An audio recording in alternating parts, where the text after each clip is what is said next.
Good morning बच्चों. Today we will discuss electrode potential and chemical reactivity of p block elements. Let us see this graph. In this graph on y axis we have taken standard electrode potential or standard reduction potential, while on x axis we have taken the elements of first transition series. Look at y axis. Starting from origin, you can see that the negative value is decreasing while positive value is increasing. Now look at the graph. Here the red point represents the observed electrode potential. If you start from titanium to chromium, you will observe that the standard reduction potential values become lesser negative. Then for manganese it becomes more negative. For iron, cobalt, nickel and copper it becomes again lesser negative, and for zinc it becomes positive. Same is shown in this table also. Here the standard electrode potential या standard reduction potential is given for metal to positive ion getting converted into metal. You can see here for titanium the value is minus 1.6 volt. For vanadium it is minus 1.18 volt. तो आप देख रहे हैं negative value क्या होती जा रही है, क्रोमियम तक कम होती जा रही है. मैग्नीज के लिए फिर ये नेगेटिव वैल्यू बढ़ी, आयरन के लिए, कोबाल्ट के लिए, निकल के लिए कम हुई, कॉपर के लिए तो पॉजिटिव ही हो गई, और जिंक के लिए फिर नेगेटिव. तो इससे जो सबसे पहला कंक्लूजन ड्रॉ किया गया वो ये है कि there is no regular trend in standard electrode potential for elements of first transition series.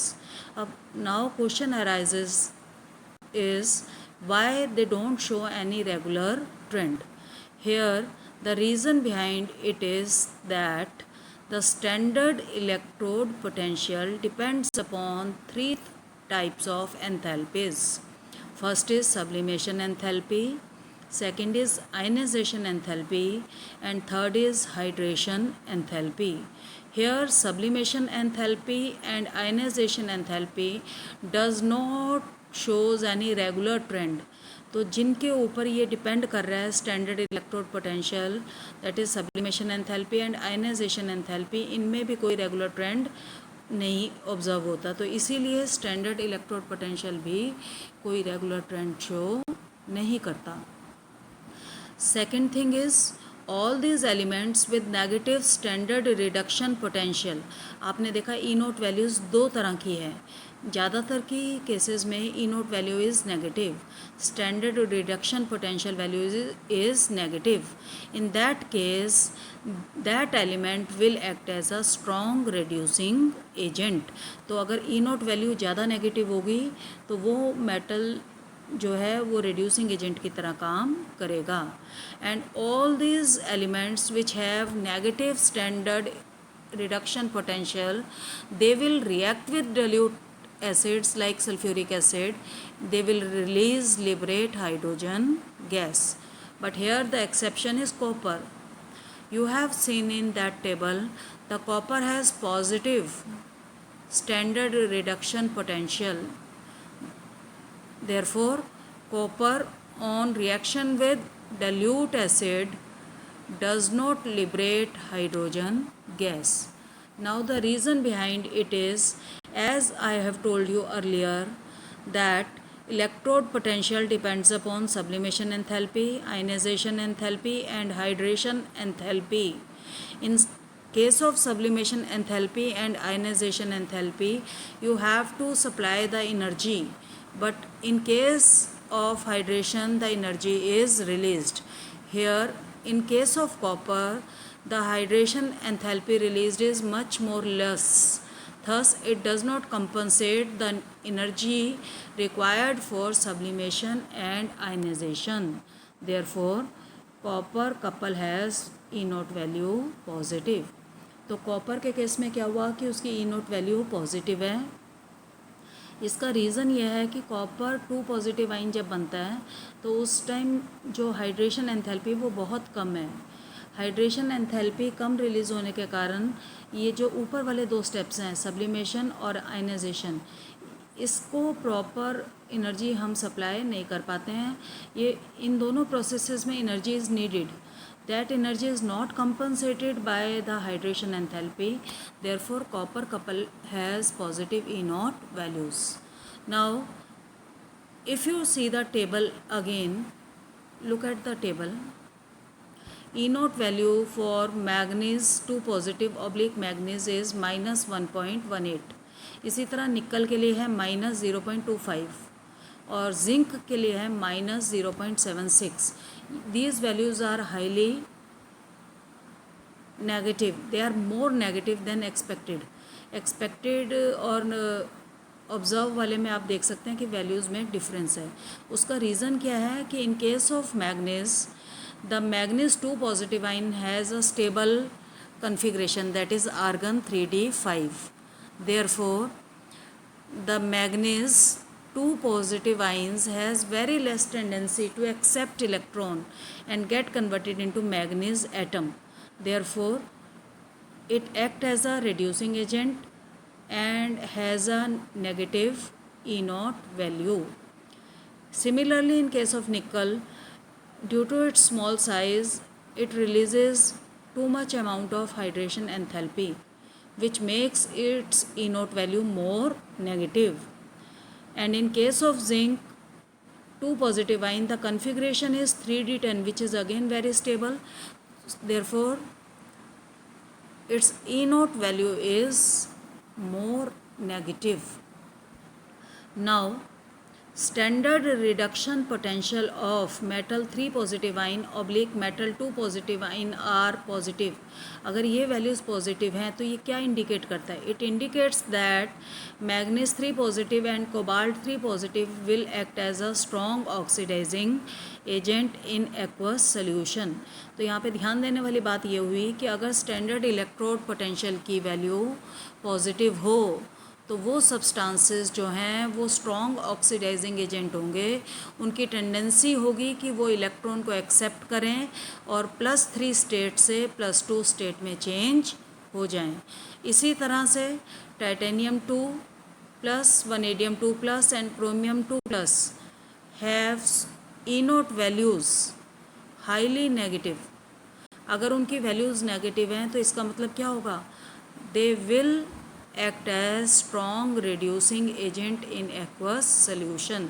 तो एक जनरल कंक्लूजन ड्रॉ करा कि अगर E naught वैल्यू पॉजिटिव हैं तो आपके मेटल आइंस की टेंडेंसी होगी इलेक्ट्रॉन को एक्सेप्ट करने की, and thus they will behave like oxidising agent. while if E naught values are negative, then the metal ions will be more stable. They have lesser tendency to accept electrons, rather they have tendency to give electrons, thus they will behave like a reducing agents. Thus the stability of metal in a particular oxidation state in aqueous solution can be predicted with the help of standard electrode potential.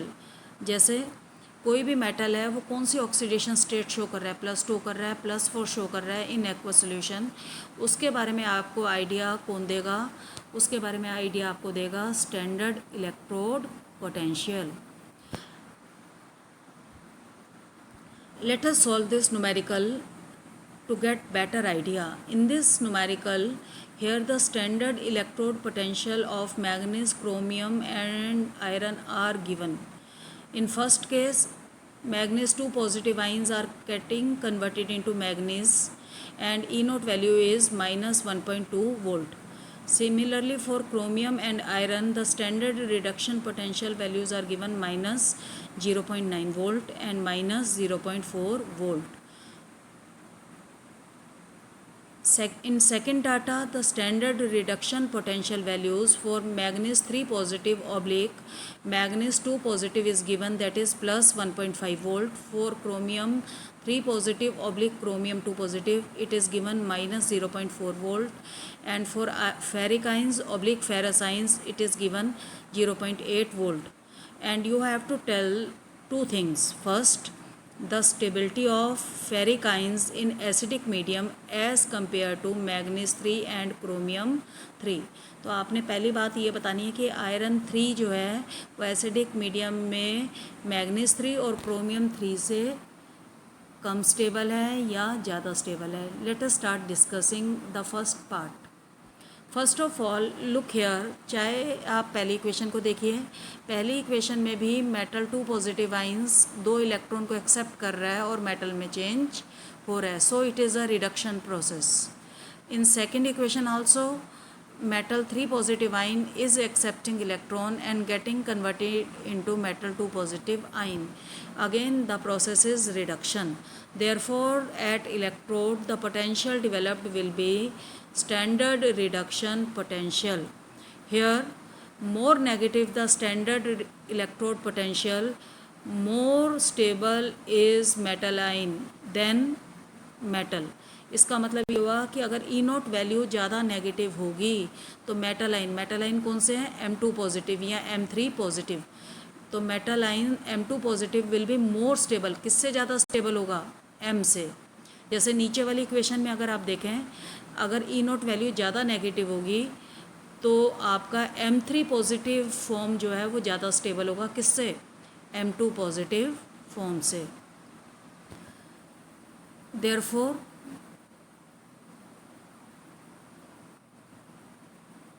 Metal will not proceed in forward reaction.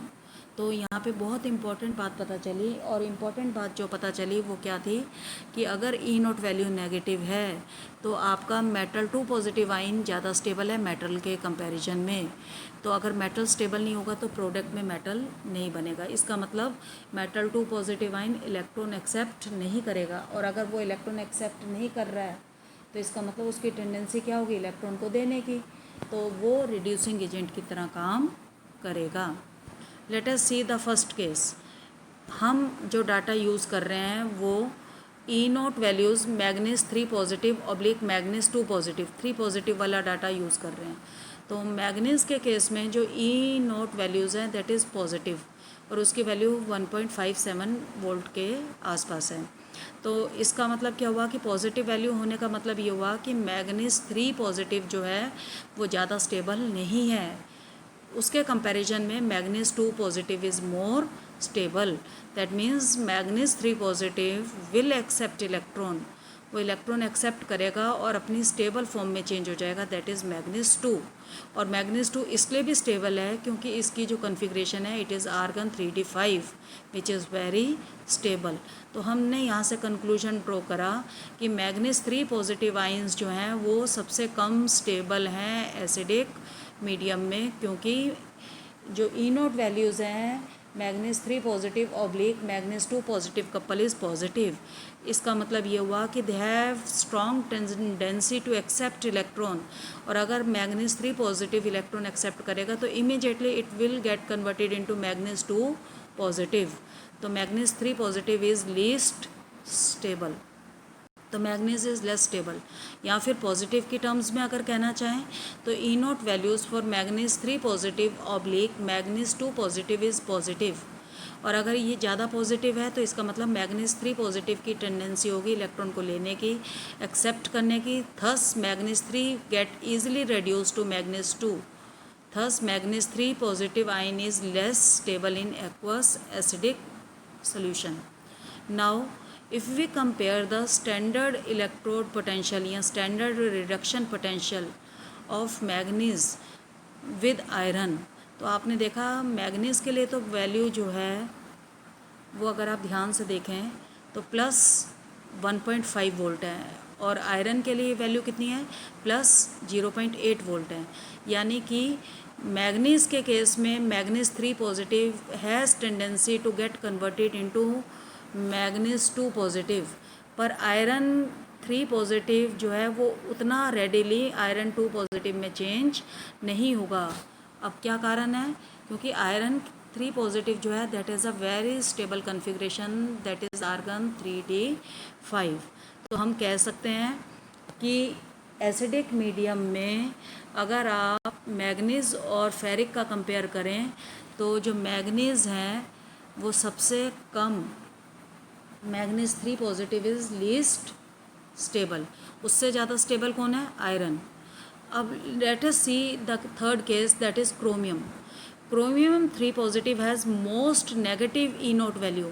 इसकी E note value सबसे ज़्यादा negative है। तो इसका मतलब ये हुआ कि क्रोमियम 3 पॉजिटिव जो है वो इलेक्ट्रॉन एक्सेप्ट नहीं करेगा। और अगर क्रोमियम 3 पॉजिटिव इलेक्ट्रॉन एक्सेप्ट नहीं करेगा तो that means it can not be reduce two chromium 2 positive. Therefore chromium 3 positive is most stable. तो यहाँ से जो ऑर्डर निकल के आया वो क्या है? The stability order in acidic medium is manganese 3 positive is more stable. Manganese 3 positive is least stable. Iron 3 positive is more stable, and chromium 3 positive is most stable. Now second part. In second part, the E naught values for manganese 2 positive oblique manganese is given minus 1. Now second part was, you have to tell the ease with which iron can be oxidized in comparison to manganese and chromium. There is a general rule. The rule is lower the reduction potential of any species, easily it will be oxidized. Therefore, you can see that E naught values for manganese is minus 1.2 volt, for chromium it is minus 0.9 volt, and for iron it is minus 0.4 volt. E naught value for manganese is maximum negative. It is highest in negative, or in other terms you can say its standard reduction potential value is lowest. तो manganese के लिए ई note value जो है सबसे कम है, negative में ज़्यादा है, और वैसे देखें तो ई नोट वैल्यू सबसे कम है। तो इसका मतलब manganese will act as a strong reducing agent and it will easily get oxidised. Chromium के लिए ये वैल्यू जो है मैग्नीज से ज़्यादा है, दैट इज़ माइनस 0.9। तो ये उसके कंपैरिजन में, मैग्नीज के कंपैरिजन में उतना ईजिली ऑक्सीडाइज नहीं होगा। और आयरन 2 पॉजिटिव के लिए value still more higher, it is minus 0.4 volt. तो that means iron will be least easily oxidised. तो आपका मैग्नीज 2 पॉजिटिव सबसे पहले ऑक्सीडाइज होगा, क्रोमियम उससे कम इजीली ऑक्सीडाइज होगा, और आयरन सबसे कम ऑक्सीडाइज होगा। That is all for today. Thank you very much and have a nice day.